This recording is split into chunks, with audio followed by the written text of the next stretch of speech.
যুক্তরাষ্ট্রে নাগরিকত্ব পাওয়ার পরও তা হারানোর ঝুঁকি নিয়ে নতুন করে উদ্বেগ তৈরি হয়েছে।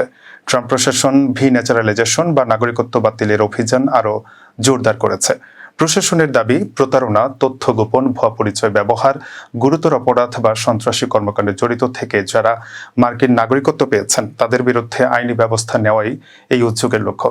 মার্কিন বিচার বিভাগের তথ্য অনুযায়ী 2025 সালের শুরু থেকে জুলাই 2026 পর্যন্ত প্রায় 90টি নাগরিকত্ব বাতিলের মামলা দায়ের করা হয়েছে।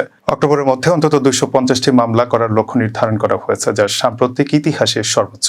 তবে অভিবাসন বিশেষজ্ঞদের একাংশের মতে এই উদ্যোগ কেবল অভিযুক্তদের নয়, বরং 2,60,00,000-এর বেশি স্বাভাবিকীকৃত মার্কিন নাগরিকের মধ্যেও অনিশ্চয়তা এবং উদ্বেগ তৈরি করতে পারে। যদিও প্রশাসন বলছে বৈধভাবে নাগরিকত্ব অর্জনকারীদের জন্য উদ্বিগ্ন হওয়ার কোনো কারণ নেই। অভিযানটি কেবল প্রতারণার মাধ্যমে নাগরিকত্ব পাওয়া ব্যক্তিদের বিরুদ্ধে পরিচালিত হচ্ছে।